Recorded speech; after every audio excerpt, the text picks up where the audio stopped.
as Britain comes to terms with the loss of Queen Elizabeth II. Oh, she's just fabulous, absolutely fabulous. And the arrival of King Charles III, The Economist's editor-in-chief, Zanny Minton-Beddoes, and Britain correspondent, Catherine Nixie, discuss what the Queen's death means for Britain and the future of the British monarchy.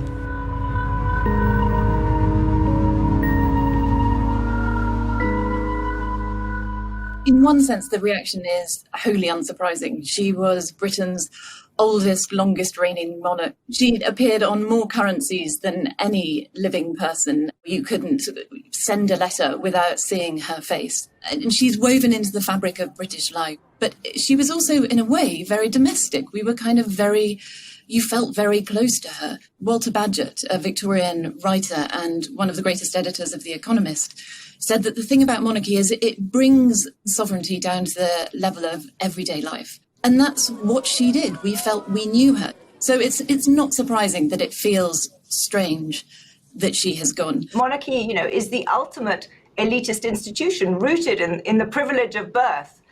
And we're in this environment where elites are out, but somehow under Queen Elizabeth, the British monarchy has been a product of fascination for everybody around the world. This is a lot to do with Queen Elizabeth herself. There's no doubt that changes of monarchy are destabilising times for countries. They always have been. When Henry VII died, his courtiers were so worried that this would fatally destabilise the Tudor dynasty that they hid his body in his rooms for 2 days and continued to bring his corpse meals as though it were alive. And even in the era of Victoria, when Victoria died, the novelist Henry James said, "We all feel motherless today." So this is an unnerving time. And I think because of the length of her reign and also because of who she is, it feels particularly unnerving for Britain. It felt like she epitomised a certain sort of Britishness that Britain liked about itself. She was stoical, she worked hard, she kept her emotions under her hats in a way that is starting to feel like something that was from the past. It feels like she has, in going, something that tethered us to an era of our history that Britain was proud of has also gone. Someone said to me in the past week, and it was a very striking thing, they said, when everybody around the world descends on London for Queen Elizabeth's funeral, it will be the last time that dozens of heads of state descend on London. And I wonder whether that's true. I think it certainly is the passing of the monarch who has presided over a period of Britain's growing diminishment on the global stage. And it sort of feels that this marks a moment where we are now becoming the mid-sized country we really are. But it is an institution that will endure. In a very practical sense, it matters that there's a new monarch on the British throne because of the Commonwealth. So the monarch is also head of the Commonwealth, and it's an enormous institution, 2.5 billion people, 56 countries, and the Queen was the head of it, and she loved it, and she spent an enormous amount of time working to keep it together.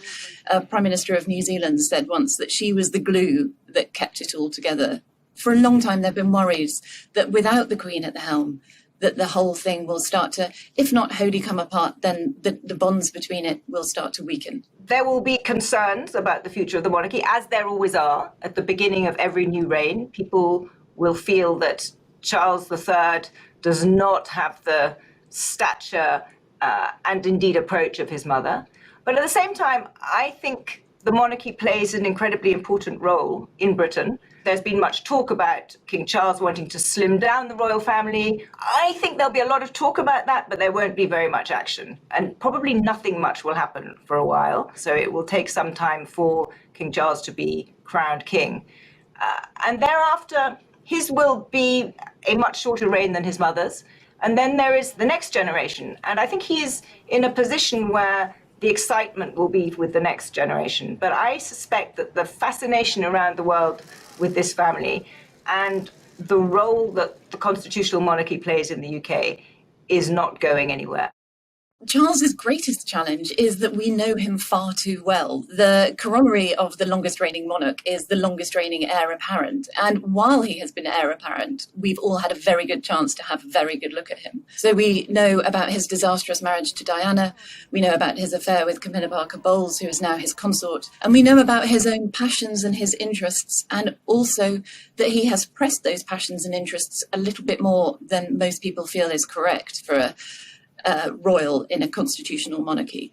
So Charles's difficulty will be to show that the things that people fear about him are not going to be there in his reign. I speak to you today. And it was striking. He gave his first public speech as monarch the day after his mother died. Throughout her life, Her Majesty the Queen, my beloved mother, was an inspiration, an example to me and to all my family. It was very notable that in his speech he came not only to praise his mother, but also to bury some of the criticisms that have been levelled at him over the years. So he used the word duty 4 times in his speech. He used the word example 3 times, twice in his first paragraph. So he was sending a clear message. He was saying, she is going to be my model. So far, the British public seem to be mellowing towards him. So his YouGov ratings showed that those who think that he was going to do a good job had risen from 32% to almost double that, 63% in just a week. However, within less than 7 days of his reign starting, he was seen to have what looked almost like a little temper tantrum because his ink pen stopped working. Oh, God, I hate it. I think the public mood could quite quickly dip if we see too much more of that from him. You're right, too much light let in on magic could show a character that may not be as appealing as his mother. Yeah, I think there is a real danger of that. And if he can't even hold it together for a full week, it will be interesting to see how he behaves in the coming years, even decades. To read more of The Economist's coverage on the death of Queen Elizabeth II, click the link. Thank you for watching.